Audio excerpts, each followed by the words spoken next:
Good morning, champions. So this is Professor R. Surinam from Government College of Technology.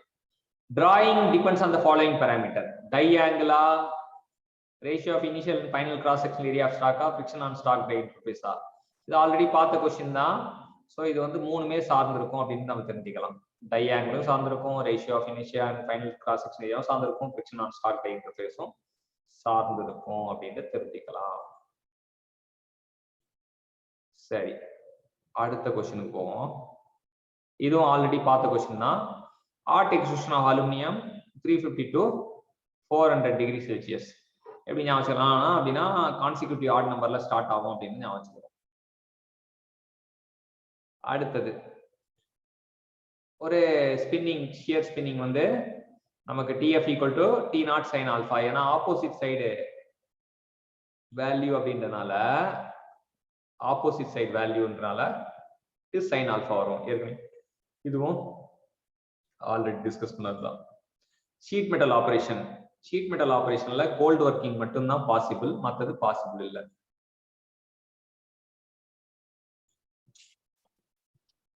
ஃபார்மிங்ல 3 வகையான system வரும். எப்படி ஞாபகம் வச்சுக்கலாம்? டிசிஎஸ் அப்படின்னு ஞாபகம் வச்சுக்கலாம். இப்ப இதைத்தான் நம்ம பார்க்க போறோம். Which of the following is the basic forging operation அப்படின்னு சொல்றாங்க. Basic forging operation அப்படின்றது இங்க கேள்வி. Basic forging operation.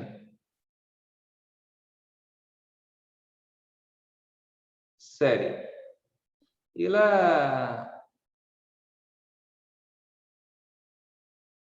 இந்த forging செய்யற இடத்த என்னன்னு சொல்லுவாங்க?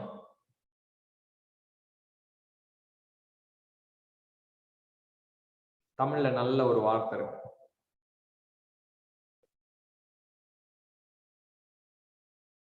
யார் தமிழ்நாட்டுல இருந்து வந்திருக்கீங்க? யாராச்சும் இருக்கீங்களா? பட்டறைன்னு சொல்லுவாங்க சார். அப்பா, ஒரு பச்சை தமிழ்னு பார்த்தாச்சு. பட்டறை அப்படி சொல்லுவாங்க. சரியா? அத வந்து பட்டறை அப்படி சொல்லுவாங்க. அப்ப இது பேசிக்கா நிறைய எல்லாமே ரோல் ஃபோர்ஜிங், ஸ்வாகிங், ப்ரிசிஷன் ஃபோர்ஜிங், ஸ்மித் ஃபோர்ஜிங் அப்படின்னு இருக்கும்போது எது பேசிக் ஃபோர்ஜிங் அப்படின்றாங்க?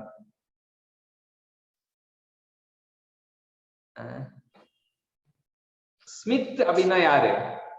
ஸ்மித்துக்கு தமிழ்ல ஒரு நல்ல வார்த்தை இருக்கு.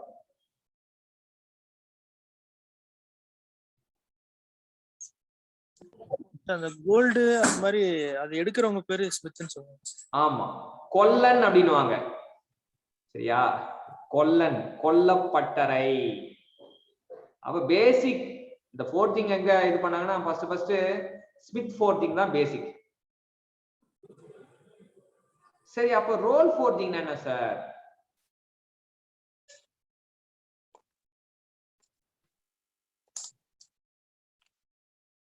ரோல் ஃபோர்ஜிங் என்ன? Make an attempt. தப்பா இருந்தாலும் பரவாயில்ல,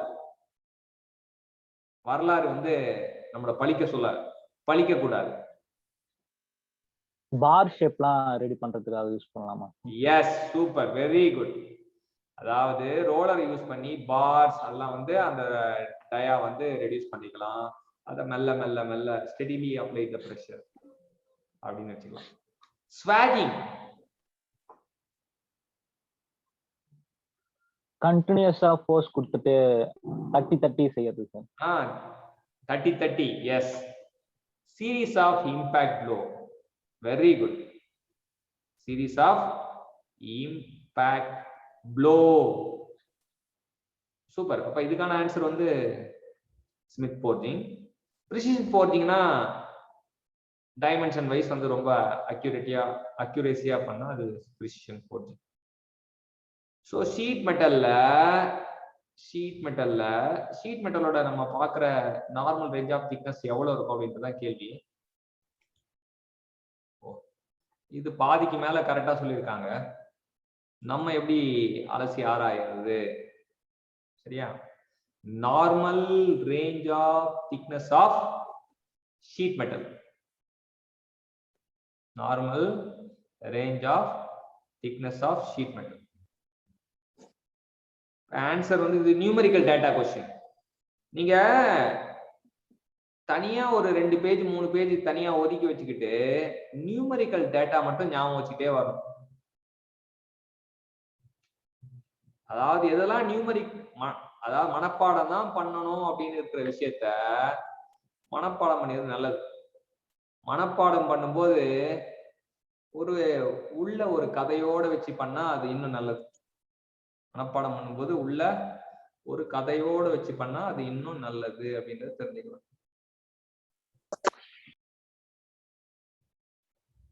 அப்ப இங்க வந்து ஆன்சர் என்னன்னு பாத்துருவோம். எப்பவுமே மனப்பாடம் பண்ணணும்னு முடிவு பண்ணிட்டோம், அப்புறம் அது காரியம்லாம் கிடையாது. ஃபர்ஸ்ட் வந்து computer G lock the option C. இப்ப இது ஆப்ஷன் சி பார்க்கும்போது உங்களுக்கு என்ன தோணுது?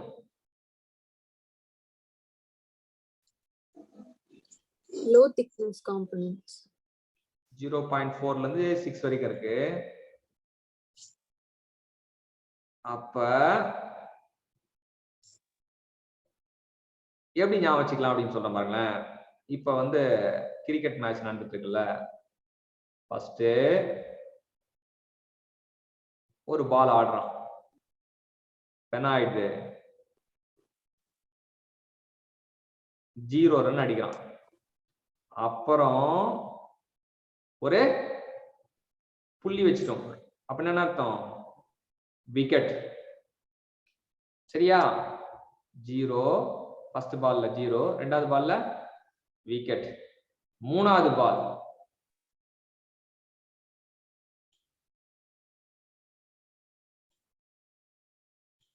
ஃபோர், நாலாவது பால் is 6. அவ்வளவுதான். இன்னும் 2 பால் போடுங்க சார் சொல்லக்கூடாது. 4 பாலோட மேட்ச் முடிஞ்சு போச்சு. சரியா? 0.4 to 6 mm அப்படின்றது தான் வந்து நீங்க ஞாபகம் வச்சுக்க வேண்டிய விஷயம். 0.4 to கிரிக்கெட் ஞாபகம் வரணும்னு சொல்றேன். ஷீட் மெட்டல் அப்படின்னா உனக்கு கிரிக்கெட் ஞாபகம், ஒரு 4 ஒரு 6, ஆனா 4 to 6 இல்லாம 0.4 to 6. அப்பதான் உனக்கு மொத்த 4 பால் போட்டாங்கன்றது ஞாபகம் வரும். சரியா? வெறும் 4 6னா நீ என்ன பண்ற, இங்க கூட சுவிட்ச் இது ஏ ஆப்ஷன் ஏ போடுறதுக்கு வாய்ப்பு இருக்கு. ஆனா 0.4 ல இருந்து 6னா தான் ஆப்ஷன் சிஎஸ் சூஸ் பண்ணுவேன்.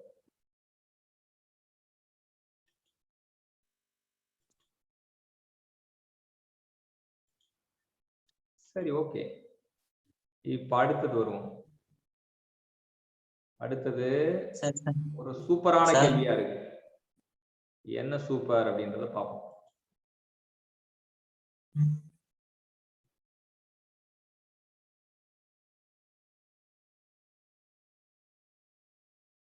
இதுல என்ன சூப்பர் இருக்கு அப்படின்னா, ஒரு பக்கம் ப்ராசஸா இருக்கு, இன்னொரு பக்கம்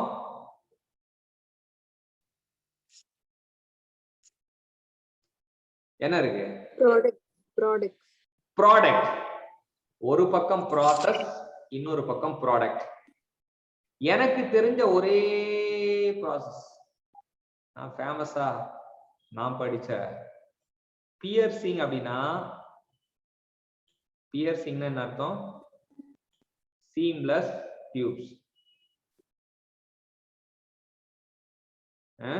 பியர்சிங்னா சீம்லெஸ் டியூப், எனக்கு ஞாபகம் இருக்கும். பியர்சிங்னா சீம்லெஸ் டியூப், பியர்சிங்னா சீம்லெஸ் டியூப். அப்ப எனக்கு ஆப்ஷன் சீம்லெஸ் டியூப் அப்படின்னா என்னோட ஆப்ஷன் என்ன வரணும், இட் மே பி ஆக்ரா இல்ல பாம்பே. ஏவா பியா? சரி, அடுத்தது வரும். வேற என்ன தெரியும்? அடுத்தது என தலையில தட்டி தட்டி தலையை வீங்க வச்சானுங்க, அது என்னது? அதாவது இப்படி இருந்தனா போல்ட் இப்படி இருந்தனா இப்படி இருந்தனா இப்படி ஆயிட்டேன். எப்படி ஆயிட்டேன்? இப்படி ஆயிட்டேன். இப்படி இருந்தனா இப்படி ஆயிட்டேன். Bolt end. சரியா? அப்ப ஆப்ஷன் ஆட்டோமேட்டிக்கா my option is Bombay. பாம்பேனா B for Bombay. அப்ப மிச்ச ரெண்டுக்கு நம்ம தெரிஞ்சுப்போம். ஏக்கு 3 அப்பிங். அப்பிங்லாம் இதுவரைக்கும் நான் கேள்வியே படல. என் வரலாறு வந்து நான் டெக்னிக்கலா ஒரு 25 வருஷமா நான் அதை பார்த்துட்டு இருக்கேன். அப்பிங்னா இப்பதான் முதல் தடவை சந்திக்கிறேன். Identical multiple cavities. Identical multiple cavities. இது எப்படி ஞாபகம் வச்சுக்கிறது? அப்பிங்னா மல்டிபிள் கேவிட்டிஸ் எப்படி ஞாபகம் வச்சுக்கிறது? அப்ல வந்து எது மல்டிபிளா இருக்கு? எந்த லெட்டர் வந்து மல்டிபிளா இருக்கு? பி. பி. அத வச்சு 2 பி வருதா? அப்ப மல்டிபிள் ஞாபகம் வச்சுக்க. 2 பியும் ஒரே மாதிரி இருக்கா? அப்ப ஐடென்டிக்கல் மல்டிபிள். சோ கேவிட்டினா பள்ளம், குழி. அது குழிக்கு வந்து அந்த அப் அப்படினாலே அந்த இட் இஸ் த அந்த வெசல் மாதிரி இருக்கிற இதுதான். நம்ம அப் டிசைன் பண்ணும்போது அது அப்படி ஒரு வெசல் மாதிரி இருக்கும். நீங்க பாத்தீங்கன்னா அது குழி. ஸோ ஐடென்டிக்கல் மல்டிபிள் கேவிட்டி அவனை முடிவு பண்ணிட்டோம். இப்ப டிக்கு வந்து 2 சொல்லிட்டோம். சிக்கு 1. சிக்கு 1 ஸ்வாகிங்ல பண்ற ஒரு ஃபேமஸான ப்ராடக்ட் வந்து it is cable insulation. Cable insulation அப்படின்றது தான். ஸோ இது எல்லாமே ஞாபகம் வச்சுக்கணும்ப்பா. ஆக்சுவலா நிறைய டேட்டா வந்து டேட்டா எப்போ வந்து நமக்கு நம்மளை விட்டு போகாது அப்படின்னு பாத்தீங்கன்னா, டேட்டாவை ரசிச்சீங்கன்னா அந்த டேட்டா உங்களை விட்டு போகாது. டேட்டாவை ரசிச்சீங்கன்னா டேட்டா உங்களை விட்டு போகாது. So coining. காயினிங் அப்படின்னா என்ன அர்த்தம்?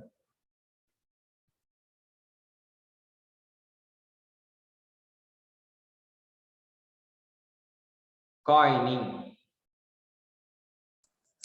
Compression on both sides. ஆமா, compression on both side. Super.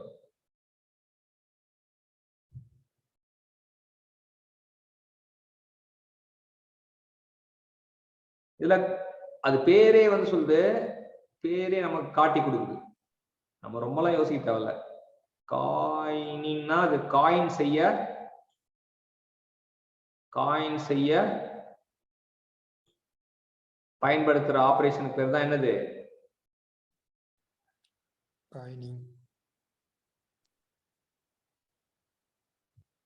Coining.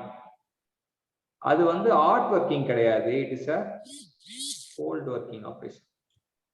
So அப்போ 1 காணாம போயிடும். அப்போ ஆட்டோமேட்டிக்கா it does not allow the lateral flow of the metal. ஏன் அப்படின்னா லேட்டரல் ஃப்ளோ ஆனா அந்த காயின் ஷேப் பண்ண முடியாது. It does not allow the lateral ஃப்ளோனா என்ன அர்த்தம்? லேட்டரல் அப்படின்ற வார்த்தைக்கு என்ன அர்த்தம்?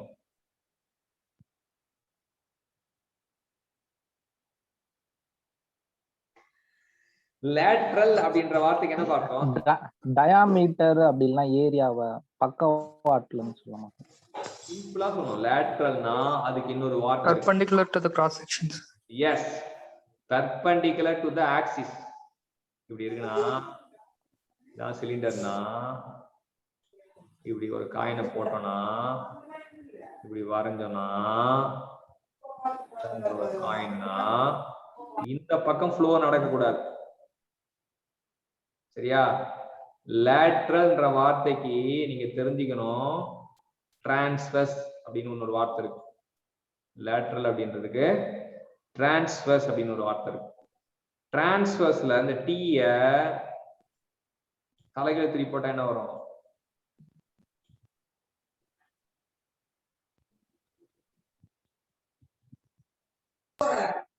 Perpendicular.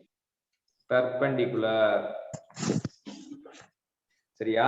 டீய தலைகீழ திருப்பி போட்டா பெர்பெண்டிகுலர். இல்ல சார் கொஞ்சம் அப்படின்னு புரிஞ்சுதா? ஒரு காயினிங்னா இந்த விஷயம் தான் தெரியணும். இப்ப காயினிங்னா உங்களை ஒரு முக்கியமா 3 விஷயம் சொல்ல சொல்றாங்க. என்னென்ன சொல்லுவீங்க?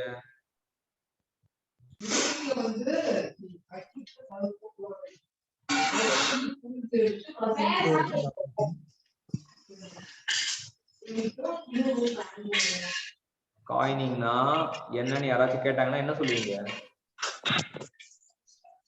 Cold working operation, sir. Number 1 cold working operation. Super. அப்புறம் Coin செய்யறதுக்கு யூஸ் பண்ணலாம். காயின் செய்யறதுக்கு பயன்படுது. Super. Number 2. Number 3 compressive force is applied. Compressive force தான் கொடுப்போம். Yes, super. Number 4 Lateral flow is not allowed. Super. அவ்வளவுதான். அதாவது புத்தகத்துல எழுப்பி கேட்டா கூட சார் இதான் சார் அப்படின்னு சொல்லிட்டு சொல்லணும் டக்குன்னு. சரியா? இதான் சார் அப்படின்னு சொல்லணும். அந்த மாதிரிதான் இருக்கும். ஃபர்ஸ்ட் நம்ம டேட்டாவை கன்சியூம் பண்ணிட்டு ஒரு வாட்டி யோசிச்சு பார்க்கணும். ரீகால் தான் வந்து best method of learning. Best method of learning. யோசிச்சு பார்த்துட்டே இருக்கணும்.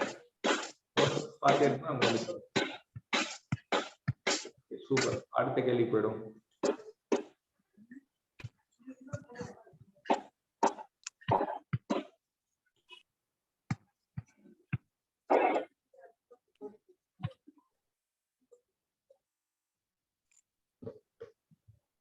மெட்டல் ஃபார்மிங் எப்படி பிரிச்சோம்? எத்தனை வகையா பிரிச்சோம்? 2 வகையா பிரிச்சோம். Bulk metal, sheet metal. Bulk metal forming, அப்புறம் Sheet metal forming. பல்க் மெட்டல் ஃபார்மிங் and sheet metal. metal. Sheet metal ஃபார்மிங்க்கு இன்னொரு பேர் என்னன்னா பிரஸ் ஒர்க்கிங். ஷீட் மெட்டல் ஃபார்மிங்க்கு இன்னொரு பேர் என்னன்னா பிரஸ் ஒர்க்கிங். உங்களோட அடுத்த கேள்வி என்ன கேட்டிருக்காங்க அப்படின்னா இந்த பிரஸ் ஒர்க்கிங் வந்து what is the answer?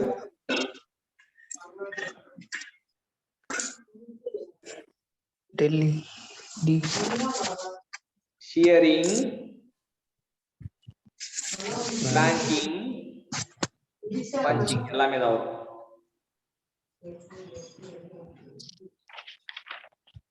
Shearing, blanking, punching எல்லாமே தான் வரும்.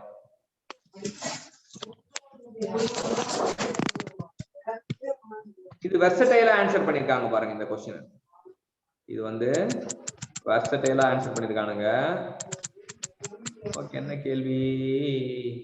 இன் bending upper and lower part of the sheet. Bending upper and lower part of the sheet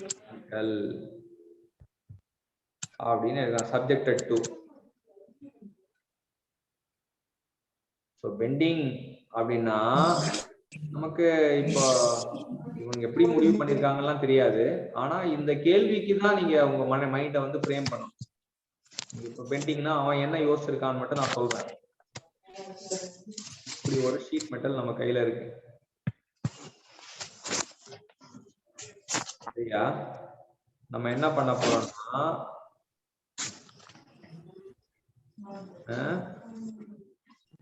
we are bending like this.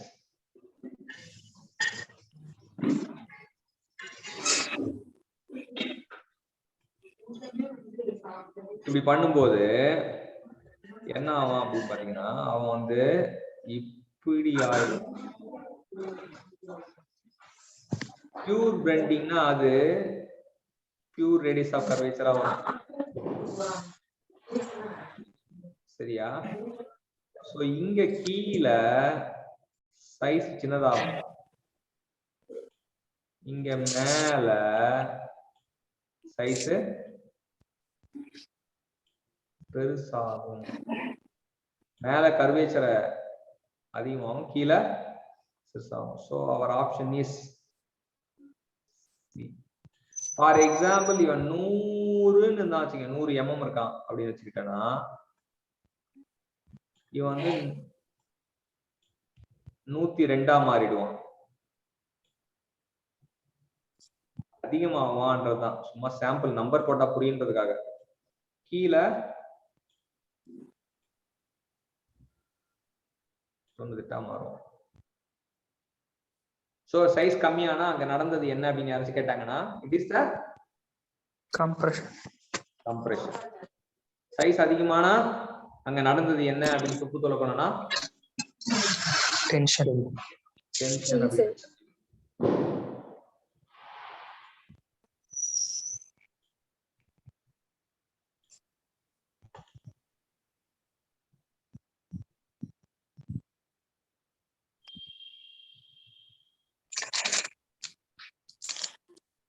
Sir சொல்லுப்பா. Sir இந்த bending வந்து hogging சாகிங்னு 2 டைப்பா இருக்கணும் sir. ஆனா நம்ம எப்பவுமே ஒரு கொஸ்டினை வந்து லேர்ன் பண்ணும்போது நமக்கு அந்த கொஸ்டினுக்கு ஏத்த மாதிரி மைண்ட்ல ஃப்ரேம் பண்ணிக்கணும். ஏன்னா ஆகிங் சாகிங் வச்சனா உனக்கு 2 ஆப்ஷன் கரெக்ட் ஆயிடும், அப்புறம் எக்ஸாம்ல முடிவு பண்ண முடியாது. வளைக்கிறது இப்ப நீ எப்படி வளைச்சிருக்க, ஆகிங் வளைச்சிருக்கியா சாகிங் வளைச்சிருக்கியா? இப்ப வளைச்சது வந்து ஹாகிங் சார். ஆகிங். அப்ப பெண்டிங் கேட்டா மெட்டல் ஃபார்மிங்ல பெண்டிங் கேட்டா ஆகிங் மட்டும் மனசு வச்சுக்கோ. Okay sir. அதுதான் வந்து நம்ம எப்படிதான் தப்பு வராம தவிர்க்கிறது. நீ சொல்ற மாதிரி 2 ஆப்ஷனுக்கும் ஆன்சர் கொடுக்கலாம், ஆனா தீர்ப்பு உனக்கு அப்படி கொடுக்க மாட்டாங்க. Okay sir. இப்ப நம்ம போய் கேட்க முடியாது, நாட்டாம தீர்ப்பை மாத்தி சொல்லு அப்படின்னு சொல்ல முடியாது நம்மளால. நடுவரின் தீர்ப்பே இறுதியானது. அதனால சோ நம்ம பண்றது ஆகிங். பெண்டிங் அப்படின்னா மைண்ட்ல பிக்ஸ் பண்ணிக்கோ ஆகிங். எப்போ மெட்டல் ஃபார்மிங்ல தான். மத்த எல்லா இடத்துக்கும் இது பொருந்துமா அப்படின்னு கேட்டேன்னா நான் சொல்ல மாட்டேன், பொருந்தாது அப்படின்றது.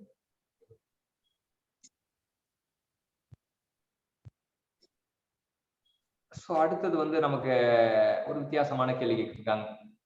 Which of the following is best suitable for either hot or cold? Extrusion. Extrusion வந்து என்னன்னு பாத்தீங்கன்னா, extrusion வந்து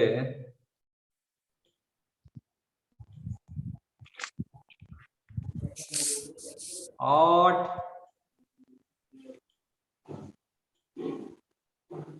extrusion, cold extrusion ரெண்டா பிரிக்கிறாங்க வச்சுக்கேன். ரெண்டுத்துக்கும் உகந்தவன் யாருன்னு கேக்குறாங்க. ஹாட்டுக்கும் கோல்டுக்கும். So your answer is aluminum அப்படின்னு வச்சுங்க. Best suitable for hot and cold. So aluminium பாத்தீங்கன்னா நீங்க ஏபிசிடி சொன்னீங்கன்னா ஏ வந்து எந்த letter? A in the alphabet, always A is the first choice. சரியா? So A for aluminum. A for aluminum. Hot extrusion-க்கும் உகந்தது, cold extrusion-க்கும் உகந்தது.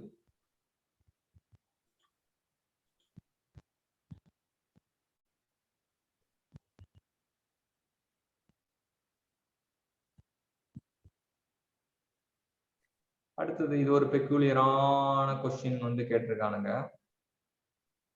நிறைய பேர் தப்பா எழுதியிருக்காங்க. ஸோ கிட்டத்தட்ட 88 பேர் 88% தப்பா எழுதியிருக்காங்க. இங்க கொஞ்சம் ஒருத்தர் மட்டும்தான் கரெக்டா போட்டிருக்காரு. எப்படி இது சாத்தியம்ன்றத பார்க்கலாம்.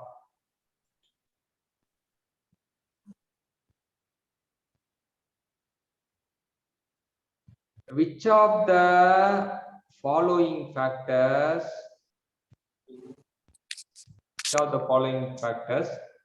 promote wrinkling?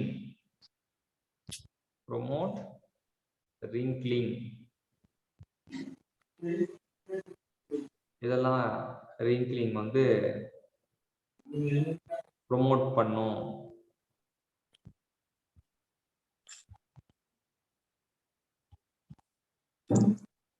அப்படின்றதுதான் இங்க கேள்வி. சோ ரிங்க்லிங்னா என்ன அப்படின்னு பாத்தீங்கன்னா, ரிங்க்லிங்ன்றது ஒரு டிஃபெக்ட். ரிங்க்லிங்ன்றது ஒரு defect.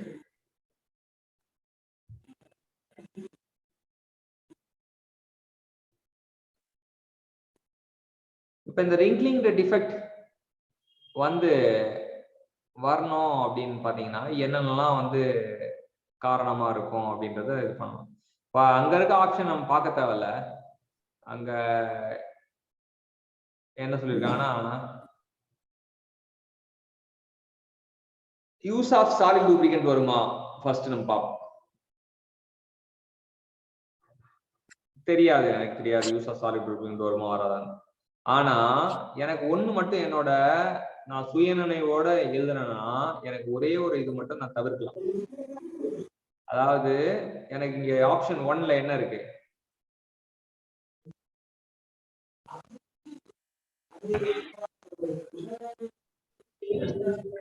Ratio of thickness to blank diameter of blank diameter வந்து அதிகப்படுத்துறாங்க அப்படின்றாங்க. ஆப்ஷன் பி என்ன இருக்கு?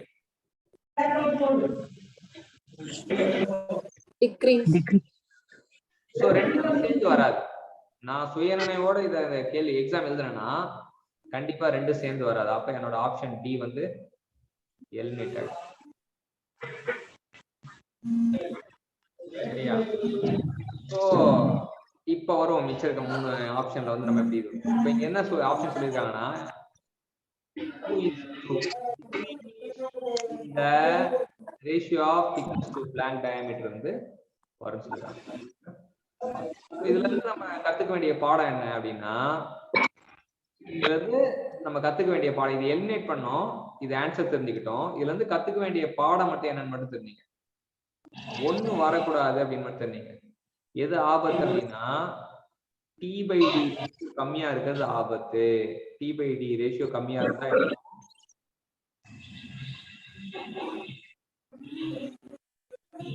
t/d ரேஷியோ கம்மியா இருந்தா என்ன ஆகும்?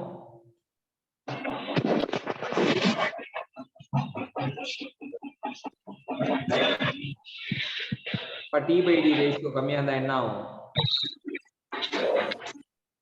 wrinkling will occur. சுருங்கி போயிடும்னா அப்படியே வயசானா வந்து அந்த தோல்லாம் சுருக்கமா சுருங்குதல், அதான் wrinkles. வயசாயிடுச்சோ தோல்லாம் சுருங்கி போச்சே. நமக்கு ஒரு ஏஜ் கம்மியா இருக்கும்போது அந்த முகத்துல தோல்லாம் பார்த்தோன்னா பளபளன்னு இருக்கும். அதே வயசான பாட்டியை பார்த்தனா அப்படியே அந்த ரிங்கிள்ஸ், முதுமையோட அந்த ரிங்கிள்ஸ் தெரியும். ஸோ இதான் டிஃபரன்ஸ். அந்த திக்னஸ் டு பிளாங்க் கம்மியா இருந்தா ரிங்கிள் ஆகும். அப்ப இதுல இருந்து நான் கத்துக்க வேண்டிய விஷயம் என்ன அப்படின்னா,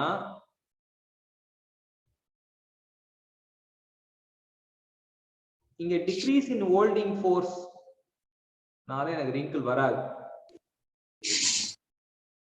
அப்படின்றது முடிவு பண்ணிக்கலாம். அப்ப increasing in the holding force of blank, ரொம்ப அதிகமா கொடுத்துட்டோம்னா என்ன ஆகும்? ரிங்கிள் வரும். சோ இது மட்டும் தான் ஞாபகம் வச்சுக்கணும். ஆனா அதையும் சேர்த்து கேட்கலாம் அப்படின்னு. ஓகே, அதையும் சேர்த்து கேட்கலாம்.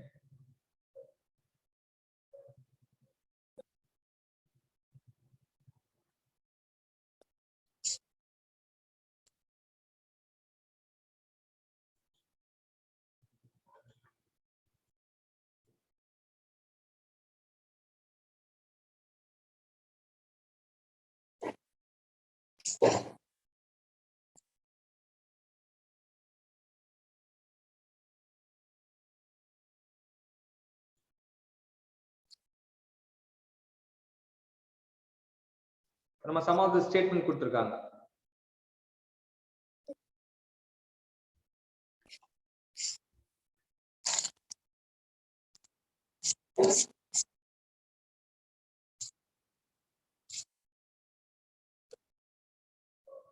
ஓகே, பெண்டிங்ல வந்து நமக்கு என்னெல்லாம் விஷயம் தெரியும் அப்படின்றத ஆராயறாங்க. பெண்டிங் வந்து ஒரு கோல்ட் ஒர்க்கிங் ஆபரேஷனா? Yes, cold working operation. ஏற்கனவே வந்து ஒருத்தனை கோல்ட் ஒர்க்கிங் சொல்லிட்டு முடிவு பண்ணி தனியா ஓரம் கட்டி வச்சிருக்கோம். யாரா? காயினிங். Sheet metal. சற்று நேரத்துக்கு முன்னாடி தான் டிஸ்கஸ் பண்ணோம். Coining is a cold working operation. அப்புறம் ரெண்டாவது இது folder is used to bend a sheet metal at a large bend angle. ஒரு பெண்ட் ஆங்கிள் வந்து ஒருத்தர் நல்லா வளைக்கணும் வச்சுங்களேன். லார்ஜ் பெண்ட் ஆங்கிள் வேணும் அப்படின்னு பாத்தீங்கன்னா நல்லா வளைக்கணும். we have to use the folder அப்படின்ற ஒரு விஷயத்தை வந்து பயன்படுத்தணும் அப்படின்றாங்க. இது புதுசா தான் இருக்கு, ஆனா ஞாபகம் வச்சுங்க. ஃபோல்டர் எதுக்கு ஃபோல்டர் பயன்படுது? Large bend angle. ஃபோல்டர் வந்து எக்ஸ்ட்ரா ஒரு ஏதோ ஒரு ஒர்க் ஹோல்டிங் டிவைஸ் மாதிரி பயன்படுத்துவாங்க. Bending produce tensile and compressive stress on the two sides of workpiece. அப்ப அது உண்மைதான். நம்ம இப்ப கொஞ்ச நேரம் பார்த்தோம் எப்படி பெண்ட் பண்றோம், எந்த மாதிரி மாறுது. thickness of the metal remain unaffected during the bending. so thickness வந்து பாதிக்காதுன்றது ஒரு பச்சை பொய். thickness வந்து பாதிக்கும். பெண்ட் பண்றதுனால thickness வந்து கண்டிப்பா பாதிப்பு ஏற்படும் அப்படின்றது தெரியும். ஸோ ஆப்ஷன் வந்து இங்க 1 2 3 தான் வந்து கரெக்ட்னு சொல்லியிருக்காங்க. ஸோ நம்ம 3 உண்மை அப்படின்றப்ப வந்து ஆட்டோமேட்டிக்கா 4வது வரமாட்டான் அப்படின்னு தெரிஞ்சும். ஏன்னா ஆப்ஷன்ல அந்த மாதிரி 4மே இருக்க மாதிரி அவனும் இல்லை.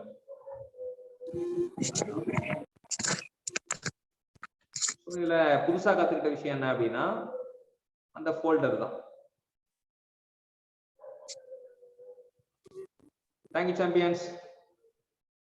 நீங்க டெஸ்ட் நிறைய எழுதுங்க, பிராக்டிஸ் நிறைய பண்ணுங்க, டயர்லெஸ் எஃபோர்ட் கொடுங்க. உங்களுக்கு லைஃப்ல நடக்கிறது எல்லாமே எப்படி இருக்கும்? சூப்பர்பா உங்களுக்கு உங்க கேம் மாறும். சரியா? ஸோ வந்து thank you for joining the class. Thank you champions. All the best.